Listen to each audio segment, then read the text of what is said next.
ہجامہ بنیادی طور پہ ایک مسنون علاج ہے۔ نبی کریم صلی اللہ علیہ وسلم سے پہلے ادوار میں بھی ہجامہ موجود رہا، علاج کی غرض سے لوگ کرواتے تھے، لیکن جب نبی کریم صلی اللہ علیہ وسلم معراج کی شب آسمانوں پہ تشریف لے کر گئے تو وہاں پہ فرشتوں نے نبی کریم صلی اللہ علیہ وسلم کو ایڈوائز کی کہ آپ اپنی امت کو ہجامے سے علاج کی تاکید فرمائیں۔ ہجامہ یاد رکھیں کہ اس وقت نہ صرف ایک مذہبی طور پہ ایک مسنون علاج ہے، بلکہ اس کے علاوہ سائنسی طور پہ یورپ میں بہت زیادہ اس پہ نہ صرف ریسرچ ورک ہو رہا ہے، بلکہ اس کو بہت تیزی سے یہ پروموٹ بھی ہو رہا ہے اور اس کو اپنایا جا رہا ہے۔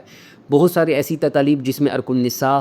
جس میں آدھے سر کا درد ہو گیا، مائگرین، ٹھیک ہے، معدے کے بے تحاشا امراض، ٹھیک ہے، ڈپریشن ہو گیا، انزائٹی ہو گیا، ان کے لیے بہترین قسم کا علاج اس میں موجود ہے، ٹھیک ہے۔ یہ تھراپی کے طور پہ کام کرتا ہے اور آپ کو ان تکالیف سے نجات دیتا ہے۔